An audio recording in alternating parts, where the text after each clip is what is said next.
mês de maio, em homenagem às mulheres, é que nós vamos ver essa música. O que eu queria trocar, essa é mais interessante, porque no final, o último bloco, poderia até terminar antes. Mas esta música é uma composição de um padre, que a maior parte dos músicos não sabe. É Antonio Vivaldi. Padre Antonio Vivaldi, é um padre de Veneza, na Itália, já do século XIX, né? E ele compôs muita coisa, algumas muita gente conhece, você mesmo conhece o Glória, né? Isso. Todo mundo, ele tem a missa inteira e o povo canta sempre aquela primeira parte do Glória. Ele tem várias, ele tem uma obra muito extensa.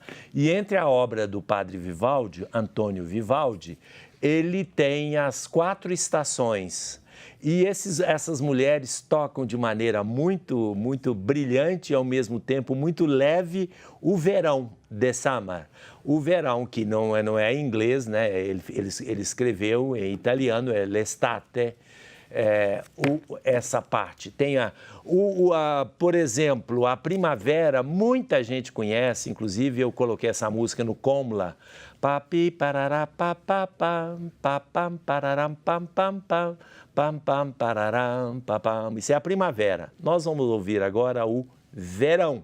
Antônio Vivaldi e o Quarteto das Meninas. Vamos lá.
Pois é, começou com Vivaldi, depois fizeram um pupurri com a música Cancan, essa música típica francesa. Vamos lá, tem mais participação? Mais participação. José Ricardo Chaves e Nair Rodrigues. Eles dizem assim, segundo eles, estão plenamente de acordo com o que o senhor disse aqui sobre a liturgia da missa. Muitas celebrações estão uma verdadeira bagunça, segundo os dois aqui. É verdade, todo mundo está reconhecendo isso. O Sérgio Nogueira, ele mandou um e-mail para a gente. Para se entender de forma completa, adequada e específica a condição eclesial do fiel leigo, é preciso aprofundar o alcance teológico da índole secular, à luz do plano salvífico de Deus e mistério da Igreja. Pois é, nós vamos continuar esta reflexão, porque senão nós não a concluiremos. Como dizia Paulo VI, a Igreja tem uma autêntica dimensão secular, inerente à sua íntima natureza e missão, cuja raiz mergulha no mistério do Verbo encarnado e se concretiza de formas diversas para os seus membros. A Igreja, com efeito, vive no mundo, embora não seja do mundo. É conferir o Evangelho de São João. E é enviada para dar continuidade à obra redentora de Jesus Cristo, a qual, visando por natureza salvar o ser humano, compreende também a instauração de toda a ordem temporal. É verdade que todos os membros da Igreja participam na sua dimensão secular, mas de maneiras diferentes. Nomeadamente, a participação dos fiéis leigos tem a sua modalidade de atuação e de função, que, segundo o concílio, lhes é própria e peculiar. Tal modalidade é indicada nesta expressão, índole secular. Os fiéis leigos vivem no século, isto é, empenhados em toda a qualquer ocupação e atividade terrena nas condições ordinárias da vida familiar e social. Isso é o que o leigo, ele leva à igreja, a sua vivência cristã, alimentado pela palavra de Deus e pela Eucaristia, ele leva o seu testemunho evangélico para o mundo. Essa é a função precípua do leigo. O padre tem a sua função, o monge tem a sua função própria, todos eles colaborando intimamente com um só objetivo, mas cada um agindo no seu modo próprio. E antes de terminar, eu gostaria de comentar, a gente está falando muito de abusos na área da liturgia, da música litúrgica e assim por diante. Muita gente fica culpando o concílio com relação a isso, é mentira. O Concílio Vaticano II é um grande dom, é uma grande riqueza. O Concílio Vaticano II restaura a liturgia da época apostólica, dos padres da igreja, é uma renovação, tá? É uma renovação, é tornar novo aquilo que a igreja viveu sem os penduricalhos acontecidos durante o tempo. E nesse ponto eu gostaria de chamar a atenção, da mesma forma que tem abusos, também tem as pessoas, talvez por causa desses abusos, querem voltar a 100 anos atrás. Pelo amor de Deus, eu vi um sujeito postando nas redes sociais que nas nossas igrejas é a maior carnificina que existe por causa da comunhão na mão. Eu nunca vi besteira tão grande na minha vida. Ou seja, segundo ele, os fragmentos invisíveis que se soltam da Eucaristia, da hóstia consagrada e que se espalham invisivelmente pela nave é o corpo de Cristo sendo pisoteado pelos fiéis. Isso é uma maneira absolutamente ridícula, mágica e anticristã. Então, é preciso que esse povo que quer voltar 100 anos atrás, quem sabe voltem a 700.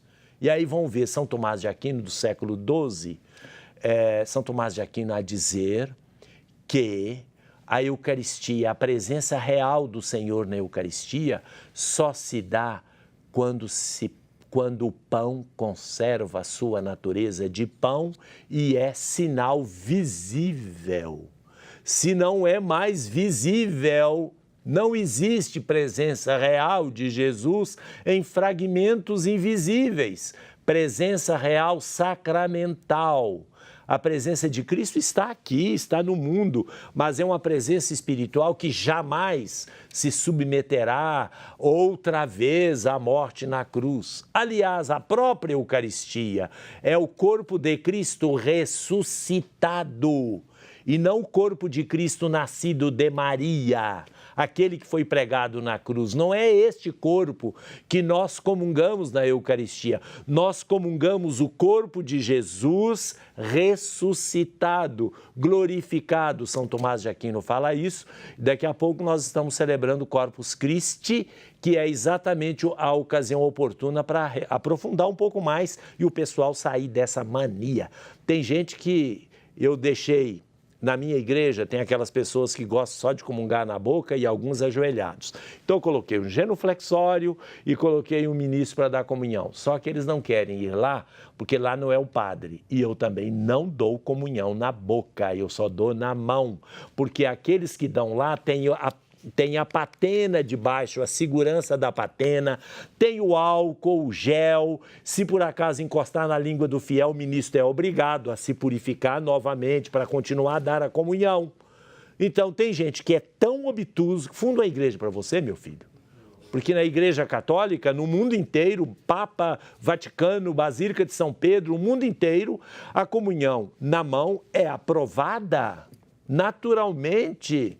E por que então vocês querem criar uma igreja própria? Então funda, cria a sua. Igreja Católica Apostólica Romana do século XV. Sei lá, acho que nem é do século XV, sei de onde, século XVIII, século XVII. Pelo amor de Deus, esses integristas, eu vou dizer, eles fazem mais mal do que os outros que cometem abusos por ignorância, porque eles se acham os donos da verdade. Voltamos daqui a pouco.